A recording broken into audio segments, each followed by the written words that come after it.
Indlela, indlela yethu. Indlela, indlela yobunye. Welcome to this episode of Indlela, where we talk about the way we see and understand things.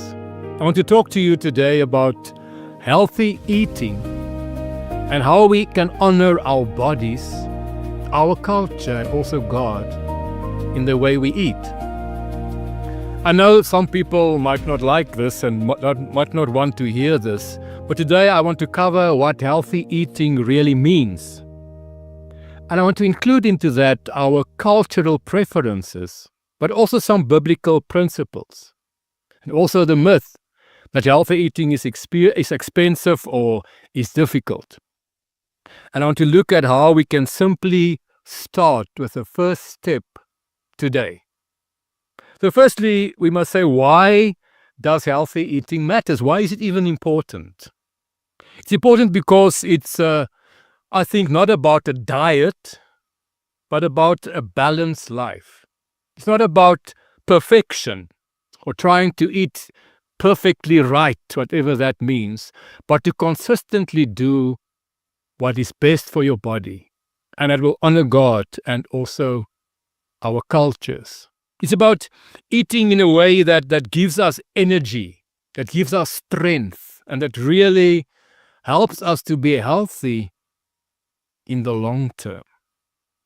That's why the key components of what I want to talk about is to talk about good food, whole food, food like vegetables and fruits and whole grains and lean proteins, to have less processed food in our diets, to have less sugar in our diets, to really have less deep fried foods. Those three things, I think, are the biggest evils or dangers in our diet: processed food, sugar, and deep fried foods. But also that we would learn to drink more water. Now, water is very good for us and very healthy. And we need to learn to drink more of it. Some of us hardly drinks water on a daily basis. Obviously, all of this is about moderation. Nobody needs to be deprived or go on a hunger strike. We all need to eat and eat enough. And we all need to do this in a good way and in moderation. I want to also look, or start maybe, to look at the biblical foundation, because it is there. In the Bible, we are also taught and read a lot about food. And maybe the first one is 1 Corinthians 6 verse 19, that talks about our bodies as temples of the Holy Spirit. That God lives in our bodies and that we need to take care of them, and because doing so is also to honor God. In the very beginning of the Bible, in Genesis 1 verse 29, we see God providing good food from the beginning.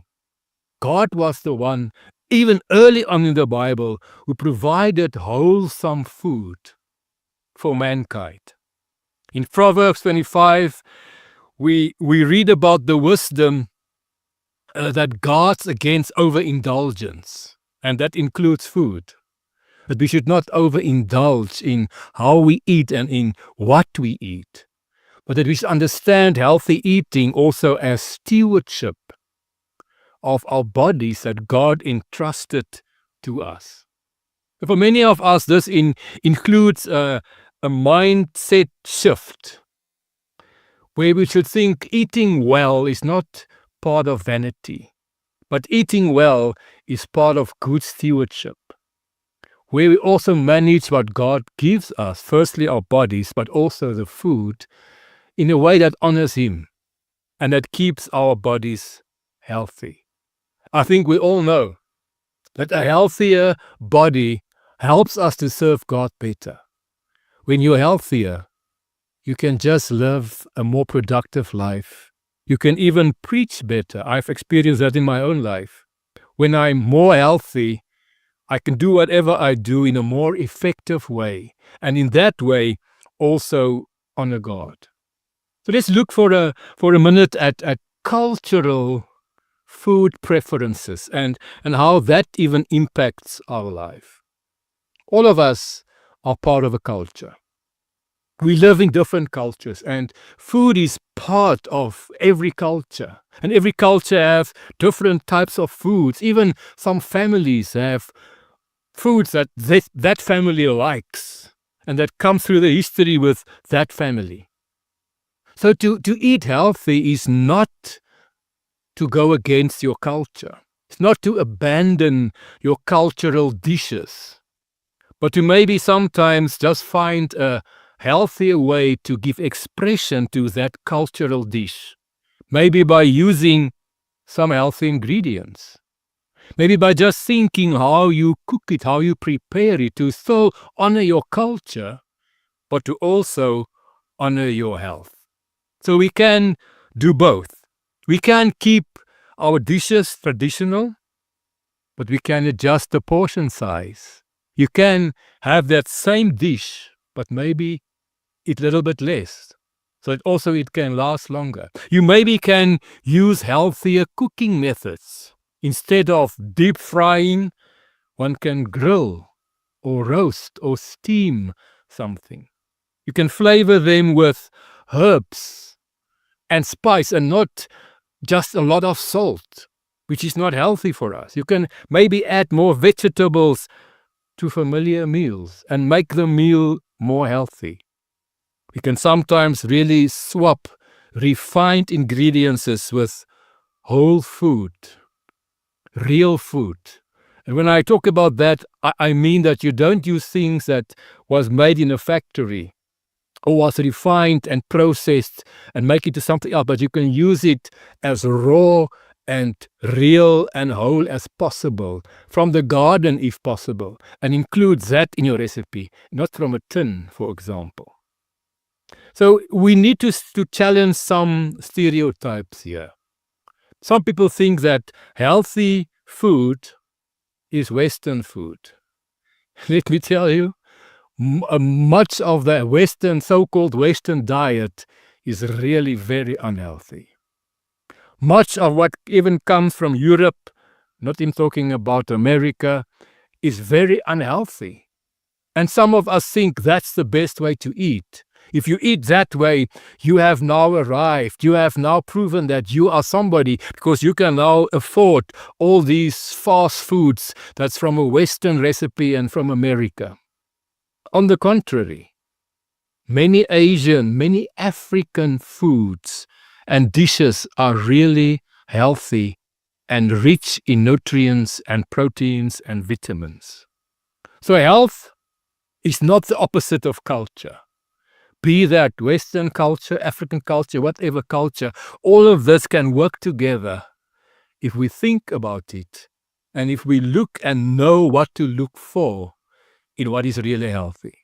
So my key idea to you today is to be healthy and eat healthy within your culture, to not lose your cultural identity, but to, in the context of your culture, look for the most healthy way you can eat, you can sustain your body, and you can honor God. So let's look at the myth that healthy eating is expensive. Some people think you can only eat healthy if you buy expensive food, luxury food. It is luxury wellness. That's a misconception. That's a misleading belief that only important food are healthy. Some of the most healthy foods you can grow in your own garden. And that's not so expensive. Health includes, some people think health includes to push expensive supplements. You must buy all the supplements and only then you can have a healthy diet. That's not true. Again, I say the healthiest diet is to eat as natural and as fresh as possible. To cut out all the expensive refined foods and meats that's been processed and all of that, and eat the fresh as possible. That will be the best for you. Health does not come from fancy foods. It simply comes from wise choices, from making the best choice possible. Even if we look at what Jesus did. When he fed the multitude, he gave them the most simple and accessible food, bread and fish. It was no fancy food. He gave them something simple, but something healthy. So the truth is that many of the healthiest foods are quite affordable. If you look at things like beans and lentils, at maize and oats, potatoes and eggs, they are not that expensive. If you look at fresh produce that's in season, according to particular season, you can buy some fresh fruits, vegetables, and most of the time in season, they are budget friendly. And also home cooking is far cheaper and normally far healthier than takeaways. A lot of what we buy as fast food or takeaways are really very unhealthy. So we can have a lot of cost-saving plans. One of them would be to buy in season. Buy whatever is in season. Not imported from somewhere else, but what is in season now, here in your community. To buy in bulk and use it, save it, to plan your meals in a way that reduce waste, so as not to waste money. To cook, and maybe even if you cook for more than a day, you can freeze that and reuse that again. But to put a priority on unprocessed ingredients. Too many of us think that processed food is healthy food. The rawer, the better. The fresher, the healthier. So healthy eating is not about money. Healthy eating is about planning and having the right choices and staying with simple food. So there's a myth that healthy eating is difficult. It's not so difficult to eat healthy. So some people feel this way because they have these many conflicting ideas about diet. And some people are just overwhelmed by all the things out there. There are so many advertisements, so many things talking and being pushed to us all the time about food and fast food and different foods and the cost of food that we are overwhelmed and scared and think we can't make healthy choices. And sometimes we think that we need to make a big change if we want to live healthy. But we don't. Healthy living can actually be quite simple. You don't have to go to the extreme.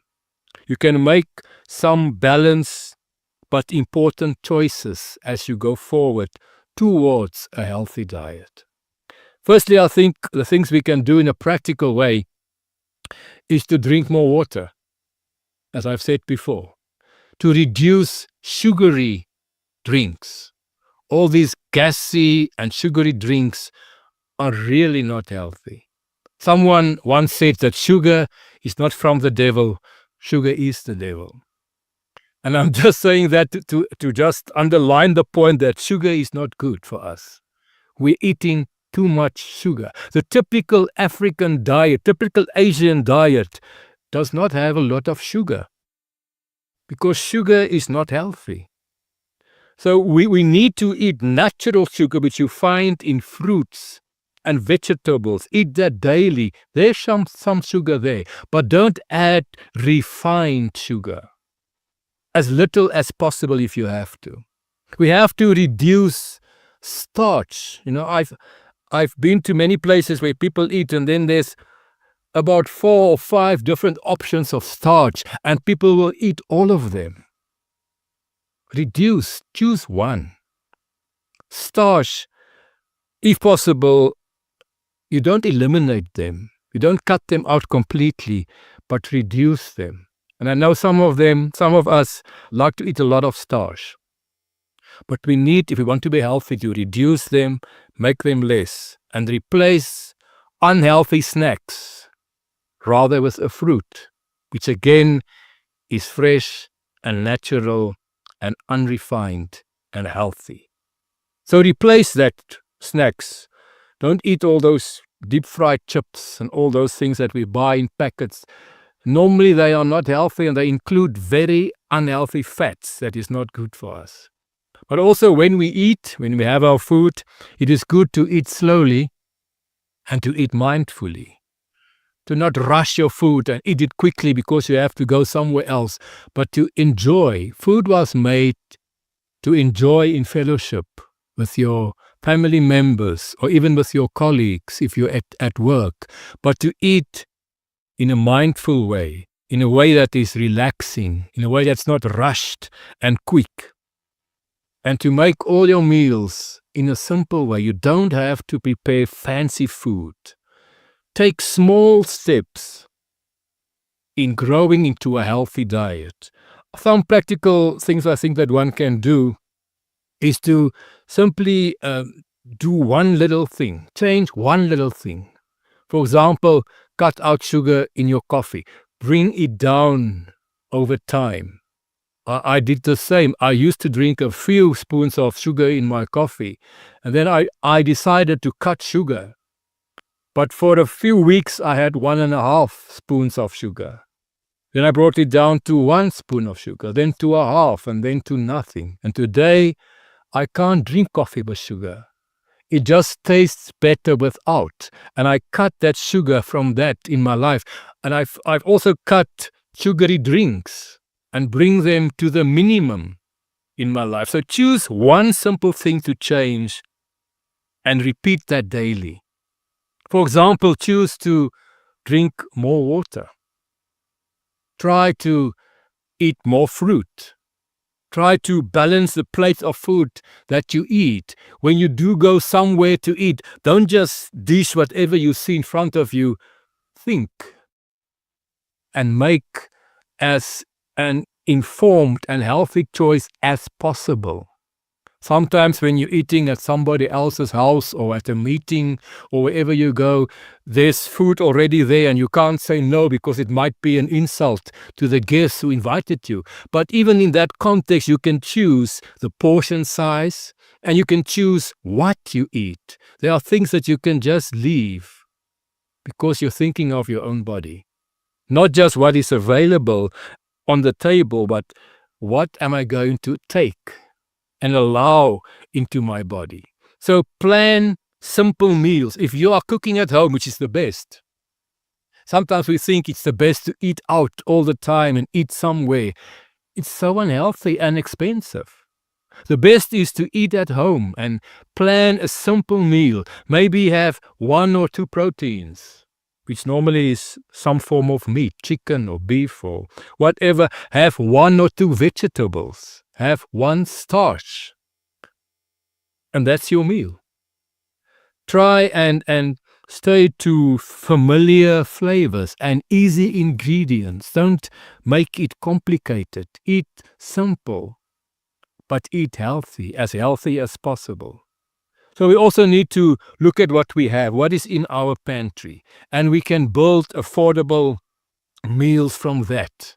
You don't have to buy expensive, healthy foods. I know my wife, many a time when we go to the shop, she would first look at what exactly are the ingredients when you buy something, because many a time you'll find there is a lot of sugar, there's a lot of unhealthy fats. So make your choices. Don't just buy because this is supposed to be good.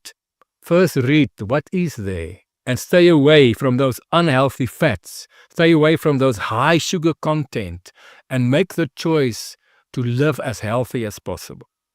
You can do it as your family, you can cook together. Also teach your children, because our children learn from us and they eat the way we do. And sometimes the family can come with a history of eating too much fatty foods or too many starches. So talk to your children, allow them to cook with you, and explore healthier versions of food, even of your cultural favorites, with your family. Teach your children to enjoy variety, to enjoy vegetables, and to enjoy it in a way that is not overcooked or tasteless, but is prepared nicely and as fresh as possible. So I want to encourage you to start slow, but to keep on making the right choices. And you will be surprised that if you do that, you will feel more energized, you will sleep better, You will have an improved, much more improved mood. You will have the joy of feeling healthier and feeling more purposeful in whatever you do, and to see the progress of health in your own body. A lot of our health and what we eat is because the food that we eat, our bodies must work with that food and get energy from that food. And if it's not healthy, how can you be healthy? How can your health grow? So the Bible teaches us that we are honoring God with our bodies. That includes what we eat. The Bible teaches us that it is possible to just make simple and good choices. Even in our cultural context, we can still honor our tradition in healthy ways and enjoy those traditional dishes, but prepare them in a more healthy way, maybe with more healthier ingredients. So again, I say start with small habits. Don't make dramatic changes, but start somewhere. Choose one healthy habit this week to commit to. Maybe it is to cut that sugar. Maybe it is to stop eating that fatty snack that you eat every day and that you so love, but that you know is not good for your health. Ask God for the wisdom and the discipline to really care for your body. I truly believe that this is important for us as believers, because the way we eat, the way we live, is also part of our testimony. That is what we portray to the world. That is also how we honor what God has given us. Firstly, our bodies, and firstly, our health. And by the way, we only have one body with which we serve God. And the way we look after that body by making healthy choices of what we eat, I believe is very important. And I know for some of us it's not easy. But may God help you, and may you really pray and ask Him for that discipline to make the right choice, to start today and to continue to make that right choice. It's not about a diet, it's about a lifestyle. And may we all live healthy and glorify God with healthy bodies and live long as possible on this earth and with this body. God bless you.